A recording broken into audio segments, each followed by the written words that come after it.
eu estive compartilhando com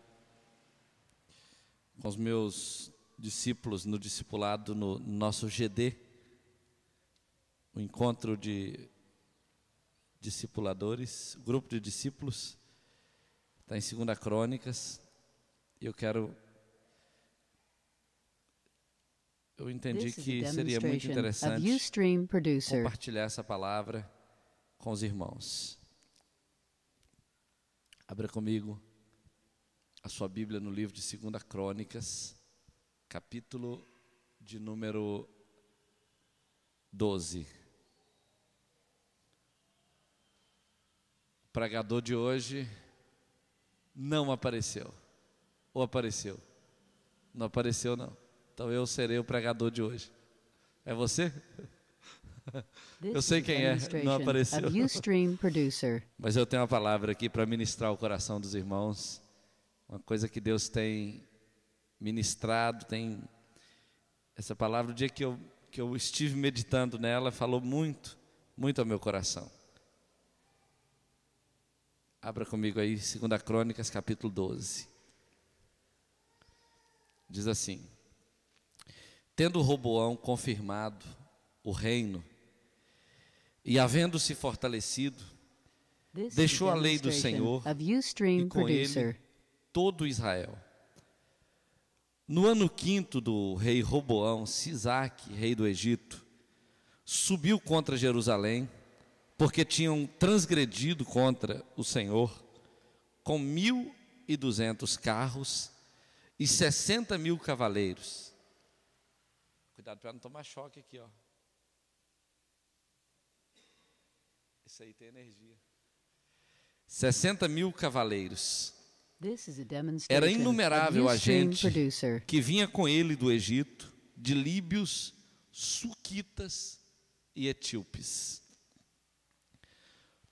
Tomou as cidades fortificadas que pertenciam a Judá e veio a Jerusalém. Então veio Semaías, o profeta,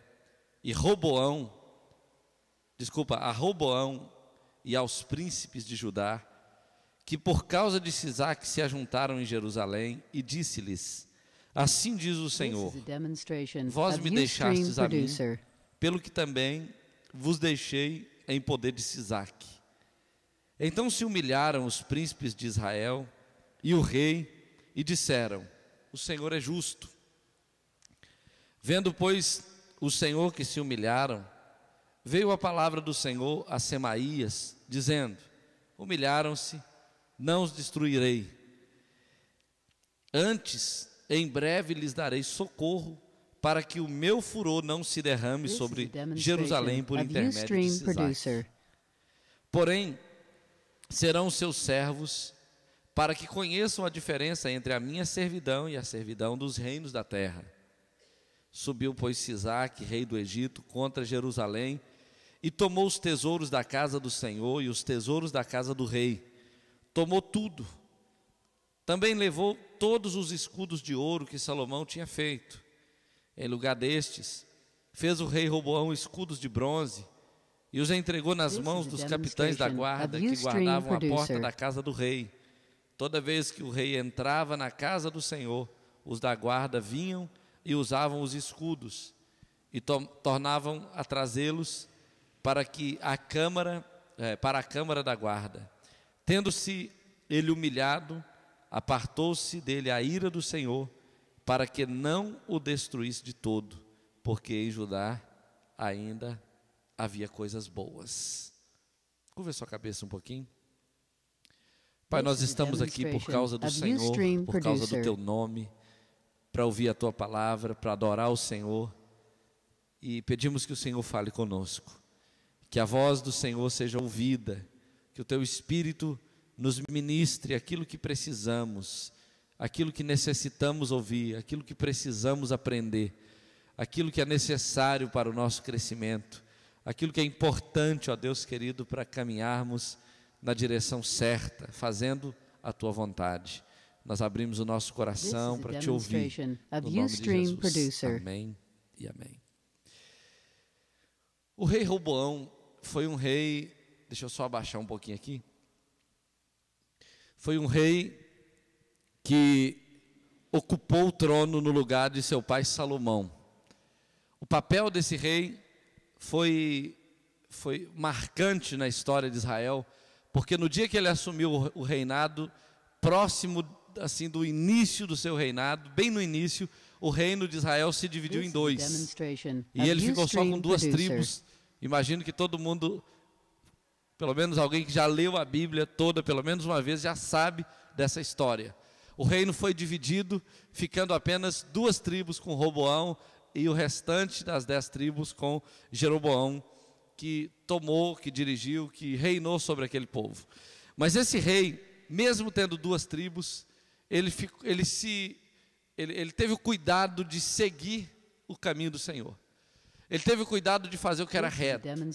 E enquanto ele foi fazendo o que era reto, ele não apenas conservou tudo que o pai dele tinha deixado, tudo que Davi tinha deixado, a riqueza, a glória, o poder daquele reino, todas as conquistas daquele reino ficou com ele, e ele ainda fortificou aquele reino mais ainda, porque Deus era com ele. E a Bíblia diz, no capítulo anterior, que Roboão construiu cidades fortificadas e estruturou o reino dele, ficou protegido contra os seus inimigos, e Deus era com ele. O tempo todo Deus era com ele. Mas a Bíblia fala que depois que ele ficou bem, depois que ele confirmou o reino, depois que ele estabeleceu os seus exércitos, depois que ele construiu os seus muros fortificados, depois que ele construiu a sua segurança e a sua estabilidade econômica, política, depois que ele estava na posição que ele queria estar, a Bíblia diz que ele deixou a lei do Senhor. Depois que estava tudo bem, ele deixou a lei do Senhor. E a Bíblia diz que porque ele era um homem de influência, porque ele era o líder da nação, porque ele era o rei daquele povo, a Bíblia diz que todo Israel, ou todo o reino de Judá, também juntamente com ele, deixou a lei do Senhor. Foi um efeito dominó, né? Foi um ato que provocou um efeito em cadeia, e toda a nação se desviou do Senhor. É interessante que isso acontece muitas vezes quando a gente pensa que aquilo que já temos, aquilo que conquistamos, aquilo que somos, já nos é suficiente. A gente pensa que a casa que a gente tem, ou o emprego que a gente tem, ou a família que a gente conquistou, já é suficiente para nós. E aí, para quê? Para que buscar Deus? Para que confiar no Senhor? Para que aprender mais com Deus? Para que orar? Para que ler a Bíblia? Para que se alimentar de Deus, se o que eu buscava em Deus, eu já conquistei? E aí, a gente não sabe que a nossa segurança realmente não são nada dessas coisas que a gente conquista. Se a gente perde Deus, é só uma questão de tempo, e as outras coisas vão se desmoronando ao longo da história. É uma questão de tempo. É uma questão de tempo. A gente perde a visão, a gente perde a fé, a gente perde o ânimo, a gente perde a autoridade espiritual, a gente vai perdendo a força para lutar, e os inimigos vão se aproximando. E a Bíblia diz que tão logo ele deixou o Senhor, no 5º ano do seu reinado, para quem está começando um reino que deveria durar 40 anos, o 5º ano é o início dele, concorda comigo? Está começando a vida. No 5º ano do seu reinado, Sisaque, rei do Egito, subiu contra ele, porque tinha transgredido a lei do Senhor. Com 1.200 carros e 60.000 cavaleiros, era inumerável a gente que vinha contra ele do Egito, de líbios, suquitas e etíopes. Preste atenção numa coisa. Roboão era rei de Israel. Depois ele passou a ser rei do reino do sul, que era o reino de Judá. Perdeu 10 tribos, porque deixou a lei do Senhor. Mas antes dele perder tudo isso, antes dele largar o Senhor, ele estava habitando numa terra que era promessa de Deus a Abraão, a terra que mana leite e mel. Ele estava num reino onde ele estava ocupando a posição de quarto reino, porque Saul, Davi, Salomão, e ele foi o quarto rei. Ele estava como o quarto rei da nação. Aquela nação consolidada, aquela nação poderosa, que estava dominando sobre todas as nações da terra, um dia tinha sido peregrina no Egito, um dia esteve peregrinando no deserto por 40 anos. Aquela nação um dia viveu sem casa, viveu sem habitação, sem terra própria, viveu sem herança nenhuma. Um dia aquele povo foi escravo, a Bíblia diz isso. Mas agora não era mais escravo. Agora eles estavam possuindo a terra, agora eles tinham herança, agora eles tinham uma nação, eles tinham um rei, eles tinham uma identidade, mas eles deixaram o Senhor. E aí, aquilo que antes havia os escravizado, o Egito, que um dia havia sido o cativeiro deles, aquilo que um dia havia sido o cativeiro deles por 430 anos, começou a se aproximar deles de novo. A Bíblia diz que no ano 5º do rei Roboão, Sisaque, rei do Egito, subiu contra Jerusalém porque tinha transgredido a lei do Senhor. Se a gente quiser sintetizar essa sentença aqui, a gente diria o seguinte: o rei do Egito subiu contra Roboão porque ele deixou o Senhor, porque ele transgrediu o Senhor. Ou seja, toda vez que eu deliberadamente deixo o Senhor, o Egito se aproxima de mim novamente. É só uma questão de tempo. É só uma questão de tempo. Eu deixo a lei do Senhor e o Egito começa a marchar em minha direção. Começa a ganhar terreno, começa a ganhar espaço na minha vida. Só que a Bíblia diz que Israel tinha sido escravizada pelo Egito 430 anos. Mas nessa ocasião, quando o Egito sobe contra Israel, a Bíblia diz que ele subiu com 1.200 carros, 60.000 cavaleiros. Era inumerável a gente que vinha com ele do Egito, de líbios, suquitas e etíopes. Você lembra que quando Israel saiu do Egito, todo o exército de Israel foi morto no mar. A Bíblia diz que o Egito ficou devastado. O Egito não conseguiu perseguir Israel porque Deus puniu o Egito. Mas os anos haviam se passado, o pecado de Israel havia surgido na nação toda, e a Bíblia diz que surgiu um novo exército do Egito. Só que um exército com carros, com cavaleiros e com aliados da Etiópia, da Líbia e suquitas. Todas essas nações se ajuntaram em uma quantidade fora do normal, um exército inumeroso, e eles vieram com toda a força, com todo o poder de guerra para tomar Israel de novo. A gente pensa que servir a Deus, muitas vezes a gente pensa ou age dessa maneira, que servir a Deus é uma relação de troca, né? Eu tenho o que eu preciso, eu dou o que Deus precisa e acabou o nosso relacionamento. Mas quando eu rompo a aliança com Deus, o Egito surge de novo. O que faz o Egito nascer na minha vida? É a transgressão. É a transgressão que traz o Egito de volta, que ressuscita o Egito.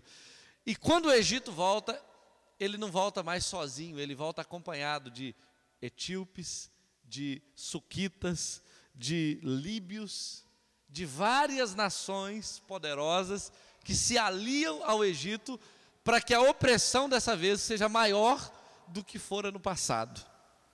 Isso não é sério? Isso é muito sério. Por que muitas vezes a pessoa quebra uma aliança com Deus e depois fica mais difícil para ela voltar?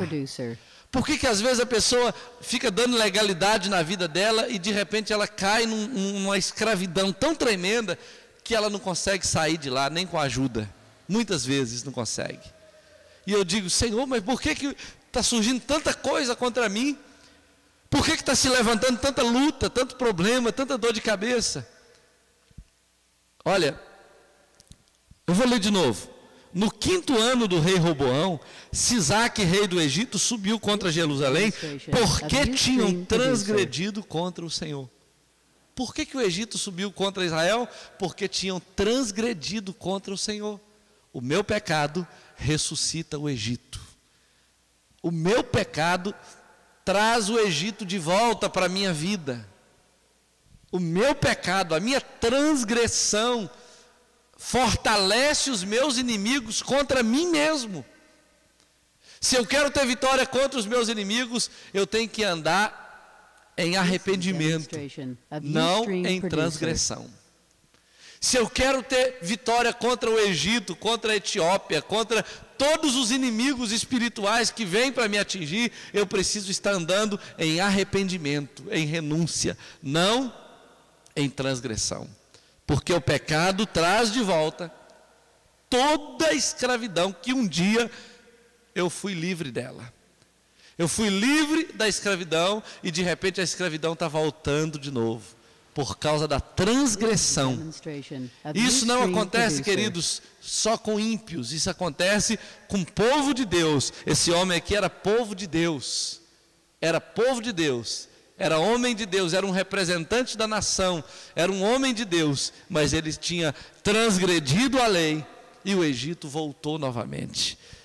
Quantas vezes a gente, às vezes descuidadamente, quebra alianças, anda em rebelião, anda em transgressão, em insubmissão, ou ao pai, à mãe, ao líder de célula, ao discipulador, ao pastor.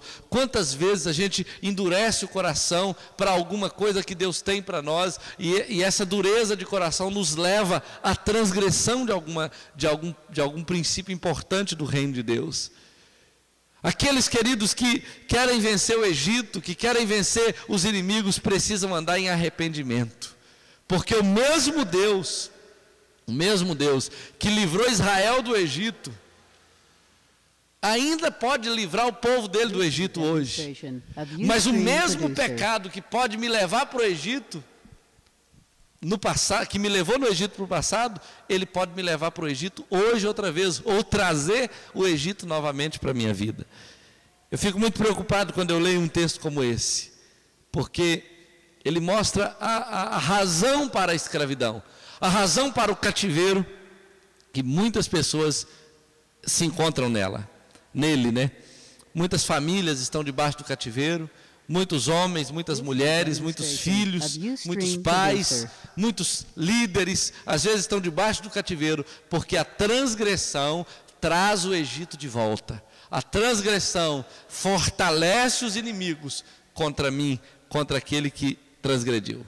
A Bíblia diz que esses inimigos vieram e eles tomaram as cidades fortificadas, porque pertenciam a Judá, e veio a Jerusalém. Olha aqui, a cidade fortificada não era a cidade fortificada para ser forte o bastante contra o inimigo, mas aquilo que é muito forte, aquilo que é feito para proteger o inimigo, para proteger contra o inimigo, de repente é facilmente invadida pelo inimigo. E por que é facilmente invadida? Porque a transgressão quebra a fortaleza da fortaleza. A transgressão quebra a resistência dessa fortaleza. Aquilo que é muito poderoso, de repente, não é mais. Aquilo que é muito protegido, muito guardado, de repente, não tem mais proteção nenhuma. A gente pensa que não, mas o pecado, ele nos enfraquece espiritualmente, e ele nos traz derrotas assim, irreparáveis muitas vezes. Muitas vezes as derrotas são irreparáveis. E nós precisamos atentar para verdades como essas. As cidades fortificadas foram construídas para não serem invadidas, mas a Bíblia diz que ele tomou as cidades fortificadas que pertenciam a Judá e veio a Jerusalém. Jerusalém era uma cidade que estava no meio, e que estava cercada por cidades fortificadas, exatamente para que Jerusalém nunca fosse penetrada. Mas a Bíblia diz que eles tomaram as cidades fortificadas e vieram a Jerusalém com uma facilidade tão grande. E a Bíblia diz por quê? Porque transgrediram, e todo o povo com ele. Mas a Bíblia fala que no meio dessa calamidade toda, Deus também está presente. Deus não muda a sua postura, Deus não se afasta, Deus não vai embora necessariamente. A Bíblia diz que veio a palavra do Senhor ao profeta Semaías, veio Semaías, o profeta, a Roboão e aos príncipes de Judá, por causa de Sisaque, se ajuntaram em Jerusalém e lhes disse: assim diz o Senhor, vós me deixastes a mim, pelo que também eu vos deixei em poder de Sisaque. Então se humilharam os príncipes de Israel e o rei, e disseram: o Senhor é justo. Vendo, pois, o Senhor que se humilharam, veio a palavra do Senhor, dizendo: humilharam-se, não os destruirei, antes em breve lhes darei socorro, para que o meu furor não se derrame sobre Jerusalém por intermédio de Sisaque. Por causa da opressão, a Bíblia diz que eles se ajuntaram, o profeta, os príncipes e o rei. É muito interessante isso. Quando a opressão chega, todo mundo ora. Não é assim? A gente fica crente mesmo, né? Começa a surgir as dores de cabeça, os problemas, começam a surgir sofrimentos, angústias. A gente vê que o negócio está ficando feio, aí todo mundo vai para a oração. O príncipe vai, o rei vai, o sacerdote vai, todo mundo vai clamar ao Senhor. E a resposta de Deus é uma só: olha, vocês me deixaram, por isso eu entreguei vocês para Sisaque, rei do Egito. E eu percebo nesse texto que não é possível eu deixar a Deus e ao mesmo tempo não ter nada a oferecer, nada a perder para o Egito. Não tem como eu deixar a Deus e não perder nada para o Egito. Automaticamente, se eu deixar Deus, eu estou sendo entregue ao Egito. Automaticamente. E a Bíblia diz que quando o povo ouviu essa palavra, que porque eles deixaram Deus, Deus os entregou para Sisaque, rei do Egito. A Bíblia fala que eles se humilharam. Eles se humilharam. E a palavra de Deus diz: olha, já que se humilharam, veio a palavra do Senhor dizendo: humilharam-se, não os destruirei. O caminho para a restauração da comunhão com Deus é muito mais curto do que a gente imagina. É só humilhar. E como é que a gente se humilha? Olha, a humilhação, a gente pensa que só dobrar o joelho já é humilhação. Mas a humilhação é uma ação. É uma ação prática. Quando eu dobro o joelho, eu estou tendo um ato de humilhação. Quando eu confesso o meu pecado, estou tendo outro ato de humilhação. Quando eu clamo pela misericórdia de Deus, eu estou me humilhando. Só de eu estar buscando o socorro de Deus e não estar buscando o socorro das cidades fortificadas, não estar fazendo aliança com outros para tentar resolver o meu problema, mas eu estou clamando a Deus. Só de eu estar tendo essa consciência, eu já estou me humilhando. E foi isso que o povo fez. Eles se ajuntaram e falaram: olha, nós fizemos alguma coisa errada. Nós pecamos contra Deus, alguém aqui cometeu alguma coisa errada, ou todos nós cometemos, e nós precisamos clamar a Deus. Aí Deus vem e fala: vocês me deixaram, por isso eu entreguei vocês na mão de Sisaque. Se fosse um outro rei, o que ele teria feito? Mata esse profeta e chama outro. Chama outro porque esse profeta não está falando direito. Aí chamava outro, o profeta vinha e falava a mesma coisa, e ele mata esse também. Chama outro. Até que viesse um mentiroso e falasse: olha, que é isso, rei, fica tranquilo, esse rei que está vindo aí, ele não vai fazer tanto mal a vocês, ele vai ajudar vocês. Normalmente, os profetas que eram pagos, eles faziam isso. E os reis gostavam de ouvir os profetas que falavam coisas boas. Mas a Bíblia diz que quando essa palavra dura veio para o rei, veio para os príncipes, veio para os sacerdotes, eles se humilharam. Olha, não importa se eu sou pastor, se eu sou rei, se eu sou príncipe, se eu sou sacerdote, se eu sou rico, se eu sou pobre. O fato é o seguinte: se Deus confrontar o meu pecado, a coisa mais inteligente a fazer é se humilhar. É se humilhar. Fala: Senhor, me perdoa. Tem misericórdia, não me entregue na mão do rei do Egito, não deixe que esses etíopes, que todos esses aliados do Egito se ajuntem contra mim, socorre-me, Senhor. Faça igual Jonas no ventre do peixe, clame por socorro, peça a Ele para ver o templo novamente. Senhor, eu quero ir para a minha célula outra vez. Senhor, me dê a chance de pastorear de novo, de liderar, de adorar o Teu nome, sei lá o que. Mas se humilhe, porque a humilhação agrada a Deus. Ela agrada a Deus. O Senhor fala para o povo o seguinte: olha,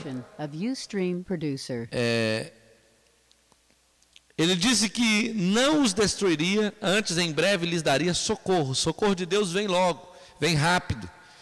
A gente pode contar com o socorro de Deus. Quando há arrependimento, pode contar com o socorro de Deus. Para que o meu furor não se derrame sobre Jerusalém por intermédio de Sisaque. Porém, serão seus servos, para que conheçam a diferença entre a minha servidão e a servidão dos reinos da terra. Deus deu um castigo para esse povo.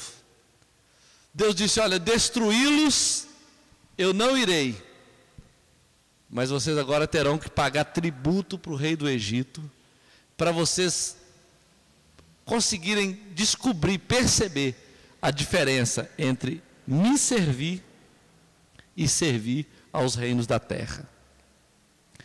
Às vezes a gente acha que não é tão diferente assim, né? Quantas vezes a gente está aqui tão bem, Deus tem abençoado, e brota no coração da gente uma vontade de servir lá fora. Às vezes a gente fala assim: olha, Deus tem um propósito para você, você será um líder de célula, você será um discipulador, você será pastor de multidões. Aí a pessoa fala assim: ah, mas o pastor fica dando tanto serviço para a gente, o pastor fica cobrando da gente, que a gente tem que discipular, que a gente tem que cuidar das pessoas, que a gente tem que andar em santidade, que a gente tem que crescer espiritualmente. Nunca está bom para ele, tem que crescer, tem que buscar mais, tem que receber mais, tem que multiplicar célula, tem festa da multiplicação. O Senhor fala o seguinte: olha, existe uma diferença muito grande entre servir a Deus e servir aos reinos da terra. Tem muitas pessoas, querido, que estão correndo de servir a Deus, mas estão debaixo do jugo dos reinos da terra. Estão servindo às drogas. Eles dariam tudo que têm para deixar de servir às drogas. Estão servindo ao adultério.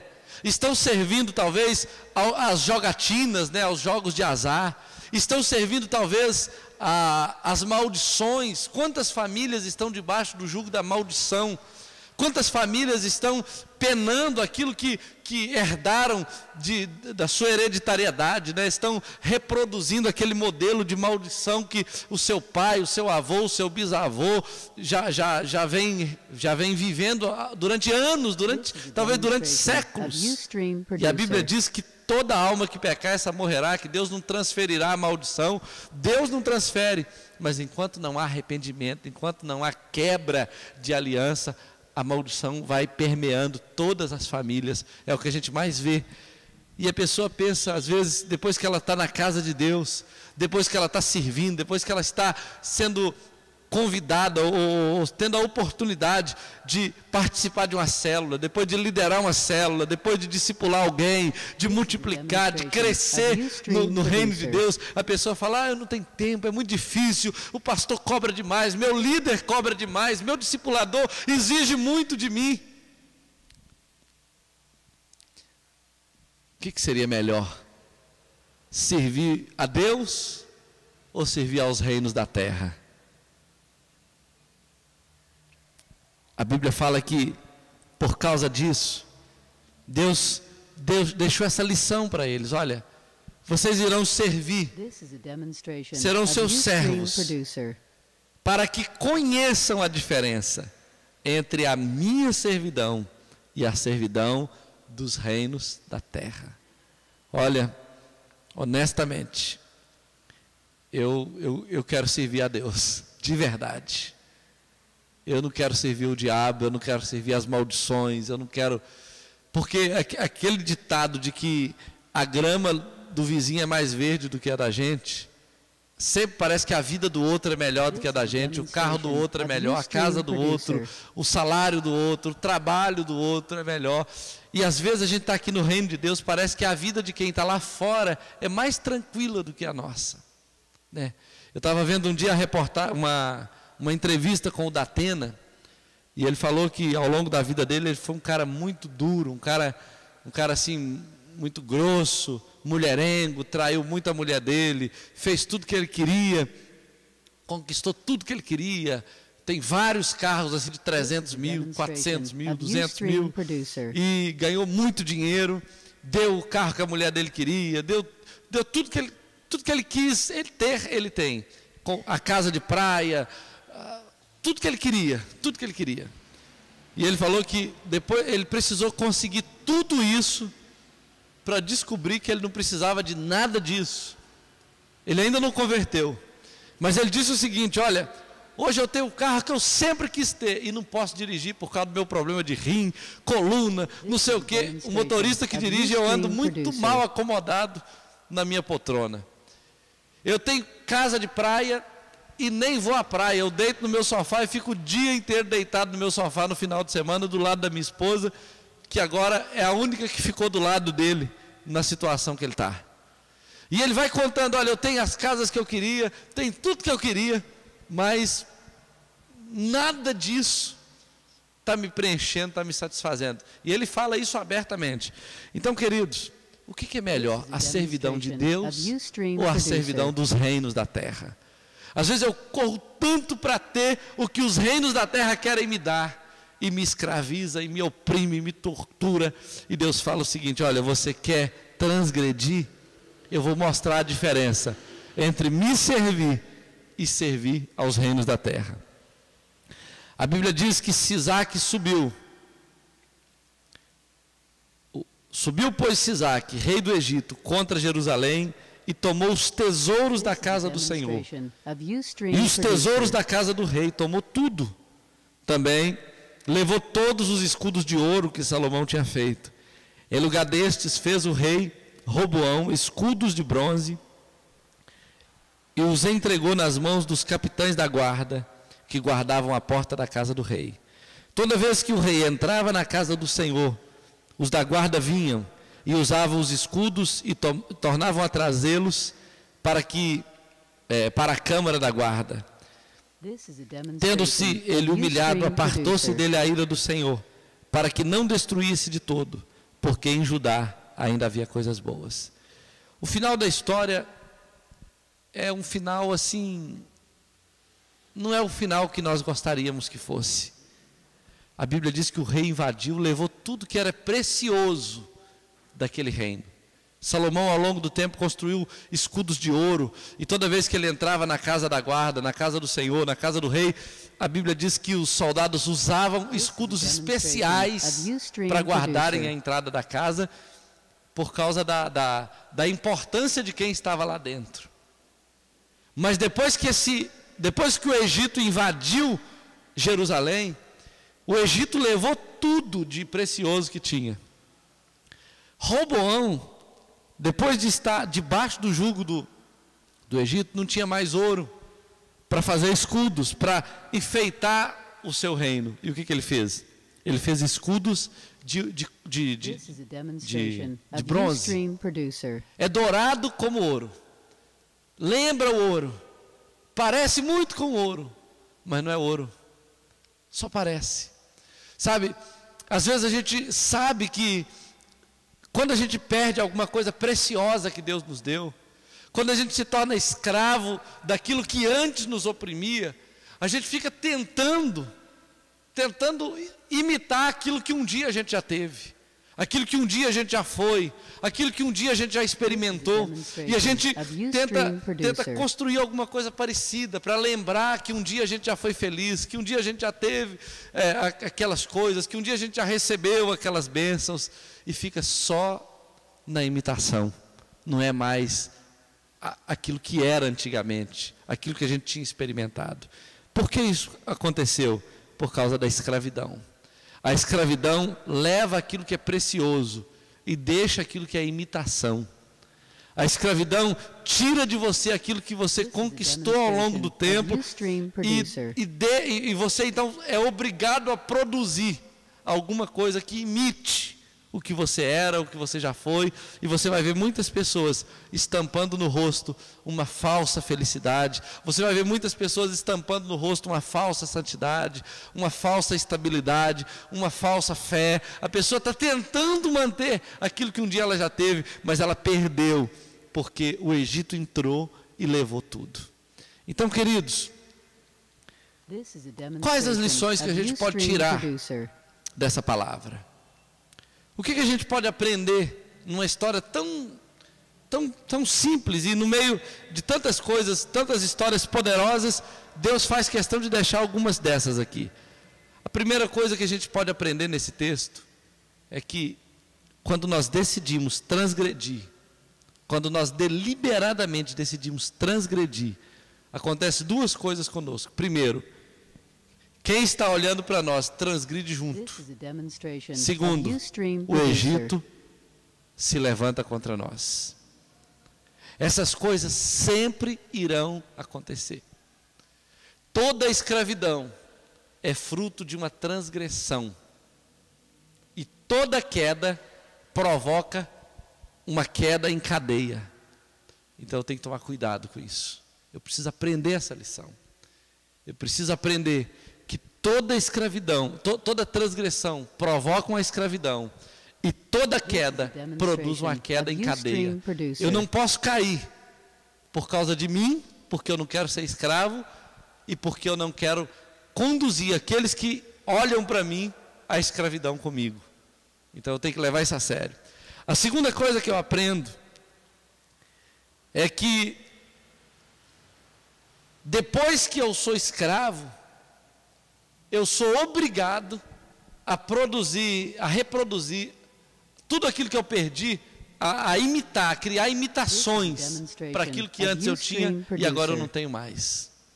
E eu preciso ficar fingindo que sou santo, fingindo que sou cheio de Deus, tentando reproduzir alegria, felicidade, tentando produzir frutos e mostrar assim com a força. Você vê nisso a força, porque já não era mais a bênção de Deus. Quando Salomão construiu aqueles palácios, mandou fabricar aqueles escudos, ele estava debaixo de um favor tão grande de Deus que as coisas fluíam numa facilidade tremenda. Agora Roboão não tinha mais isso. E ele tinha que pegar bronze, porque era o único que sobrou. Na época de Salomão, prata e outros metais não tinha nenhum valor no reino dele. Era só ouro. Porque o tempo dele era um tempo realmente de muita bênção. Roboão não estava vivendo essa experiência, porque ele transgrediu, ele deixou o Senhor. Mas a última coisa que eu aprendo nesse texto é que a humilhação é o caminho para a restauração. Em todos os casos, o melhor caminho é me humilhar, é me render, é buscar a Deus de novo, é orar como antes eu orava. Não precisa nem fazer escudo de bronze, não precisa nem pintar, já que você não tem mais tinta coral para pintar a parede, não precisa passar barro branco, deixa a parede sem pintar mesmo, mas vai para o joelho, vai buscar a Deus de novo, vai para a consagração, vai para o arrependimento, e daqui a pouco a tinta coral aparece, daí a pouco o ouro para fazer o escudo aparece, daí a pouco tudo brota novamente, porque o Deus que deu a glória para Salomão, ele poderia ter dado a glória para Roboão, se ele tivesse encontrado realmente o nível de humilhação do rei Davi, por exemplo. Se ele encontrasse no coração de Roboão um coração parecido com o de Davi, talvez ele tivesse devolvido toda a glória, mas não foi isso que ele achou. Que Deus possa nos desafiar nessa noite a não deixar o Senhor por nada, a não trocar a servidão do Senhor pela servidão dos reinos da terra. Que Ele nos ajude, em nome de Jesus. Quando você for para uma célula, vai com alegria. Quando você for para um discipulado, vai feliz da vida. Quando o Senhor te confiar uma responsabilidade no reino, se alegre por isso. Faça isso com motivação, faça isso com ânimo. Não abra mão dessa alegria. Não abra mão dessa alegria. Se tem alguém querendo discipular você, dê graças a Deus, porque nessa vida de hoje, queridos, ninguém está nem aí para ninguém, não. Tem gente querendo espoliar você, não é verdade? Mas tem gente querendo discipular você, dê graças a Deus por isso.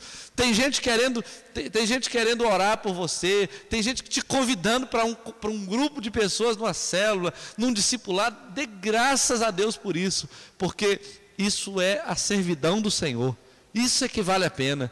Servir aos reinos da terra não compensa. Não compensa. Nós vamos orar nessa noite, vamos colocar nossas vidas diante do Senhor. É uma reflexão essa palavra, não é uma pregação elaborada, é uma reflexão, para nós lembrarmos que servir a Deus é melhor do que servir aos reinos da terra. Vamos orar ao Senhor nessa noite. Eu não sei se você tem estado debaixo da escravidão do Egito, ou se você tem sentido o Egito se aproximando de você. E não está vindo sozinho, está vindo acompanhado de outros inimigos também terríveis. Eu não sei o que você tem sentido, eu não sei o que você tem percebido que está acontecendo, mas olha, servir ao Senhor é o melhor, se humilhar é a melhor opção que nós temos. A humilhação é o caminho para a reconciliação, para a restauração. Curva a sua cabeça.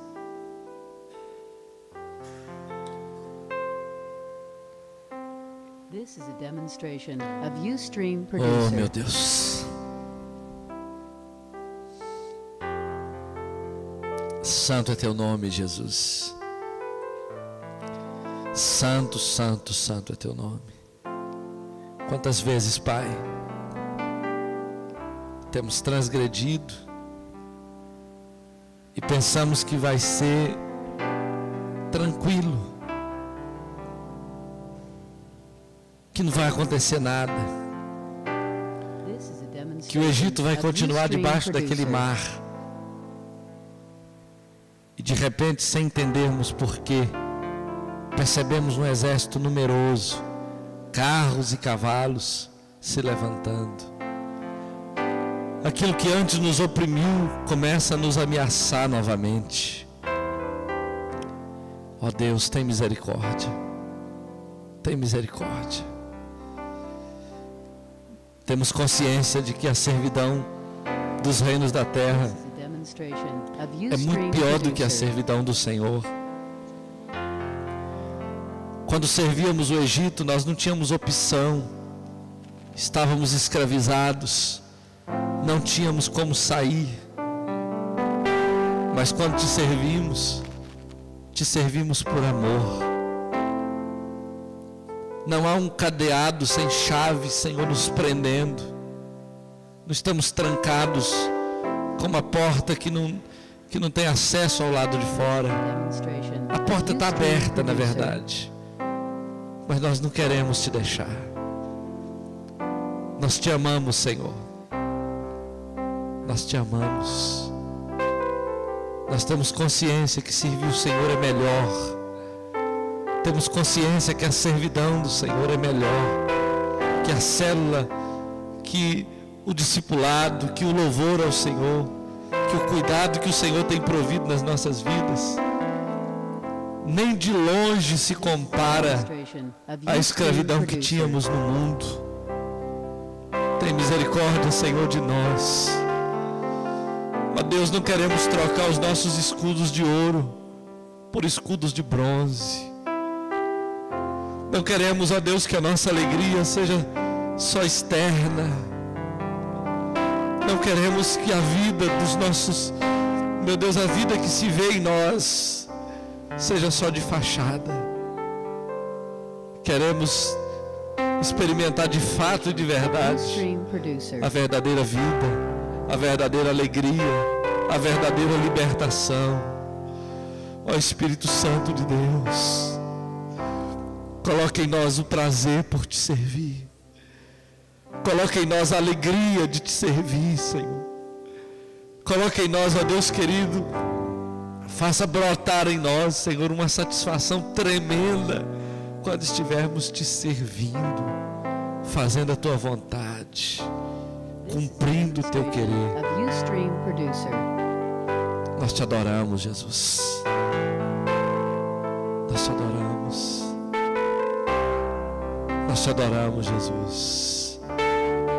Nós te rendemos graças nessa noite, porque o Senhor tem nos dado, Senhor, o privilégio de te servir, o privilégio de fazer parte da tua obra, da tua vontade, do teu querer.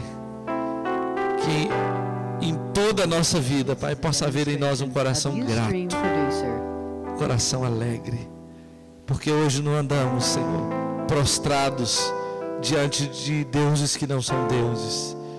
Hoje não estamos escravizados a nenhum tipo de bebida e a nenhum tipo de pecado. Estamos livres, livres para sermos teus servos, livres para a servidão do Senhor. Nós te adoramos nessa noite. Obrigado, Jesus. Obrigado, Jesus. Aleluia, Jesus. Tem uma canção que nós cantávamos há um tempo atrás, Anelo Conhecê-lo. Eu sei. É essa. Anelo conhecer-te, Espírito Santo. Anelo sempre estar. Esqueci. Mas eu sei que tenho errado, a tua presença descuidado vem limpar o que há em mim. Anelo conhecer-te, Espírito Santo. Anelo sempre estar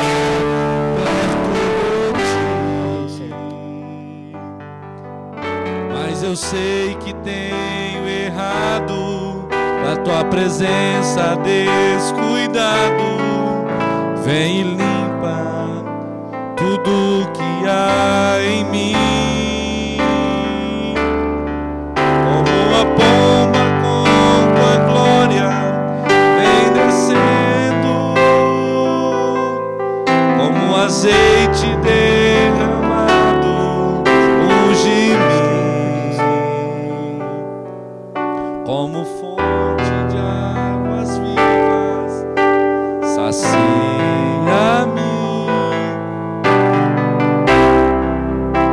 Vem, purifica-me. Esqueci. Como a pomba com tua graça desce hoje, como azeite derramado unge-me. Fonte de águas vivas, sacia-me. Chama de fogo, vem e purifica-me. Te adoro, Jesus. Aleluia. Obrigado pela tua presença, Jesus. Aleluia, Jesus. Eu estava de olho fechado, não sei se você ofertou. Se não ofertou, ofertaram? Dizimaram? Já? Já fizeram isso? Amém. Então Deus abençoe você. Se você não fez isso, pode fazer.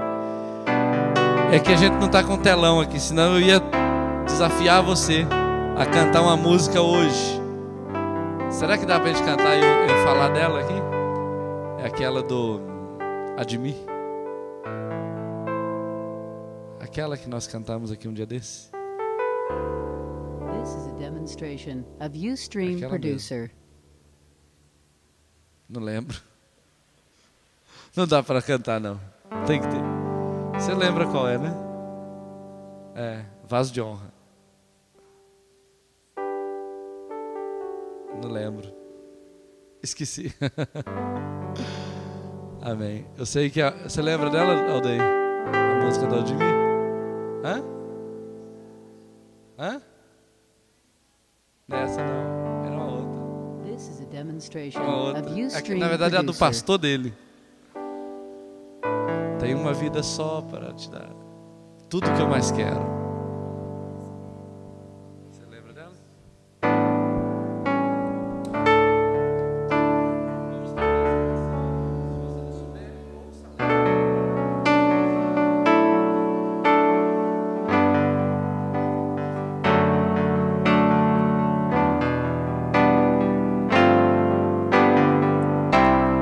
Tudo que eu mais quero é te servir.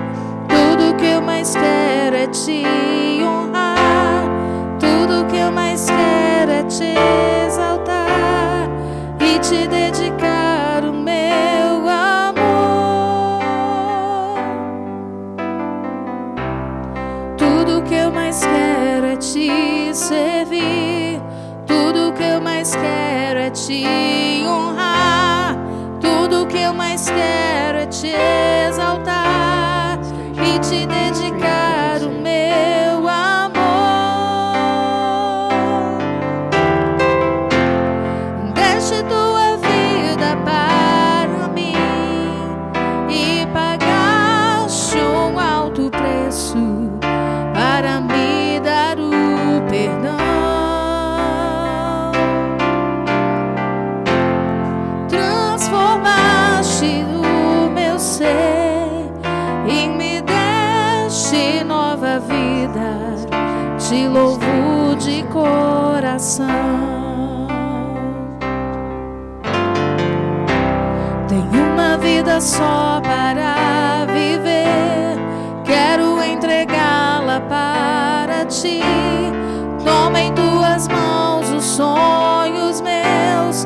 Eu me rendo totalmente a ti. Tenho uma vida só para viver. Quero entregá-la para ti. Toma em tuas mãos os sonhos meus. Eu me rendo totalmente a ti. Um vaso que te honra quero ser, para que tu olhes para mim. Filho, você é o meu prazer.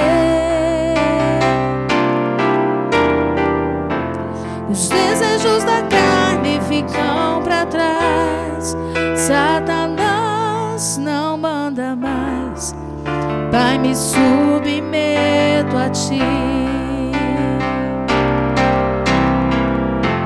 Um vaso que te honra quero ser, para que tu olhes para mim. Filho, você é o meu prazer. Os desejos da carne ficam para trás. Satanás não manda mais. Pai, me submeto a ti.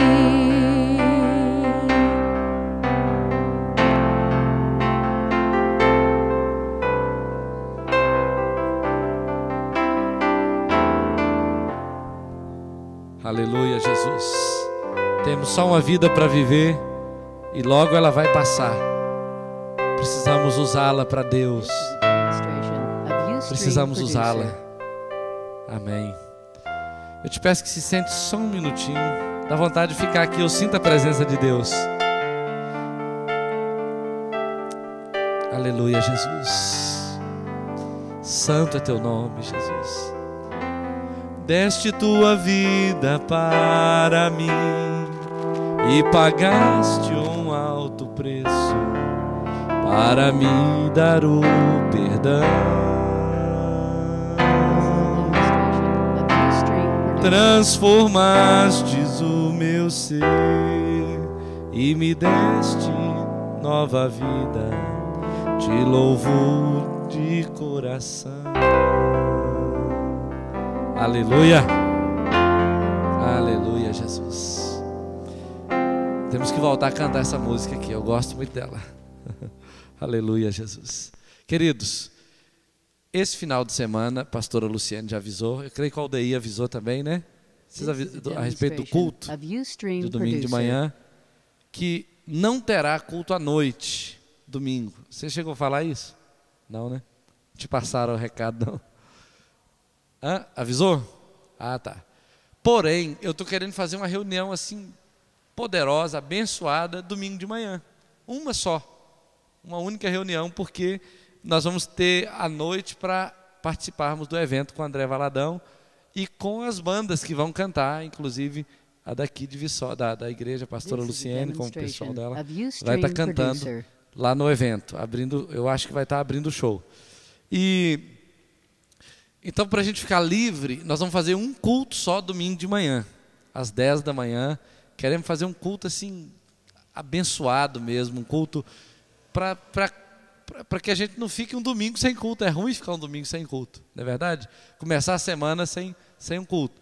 E lá no evento vai ser um evento poderoso, vai ser um show maravilhoso, mas não é igual um culto. Você entra e sai, as pessoas conversam. E tomara que seja um culto, né?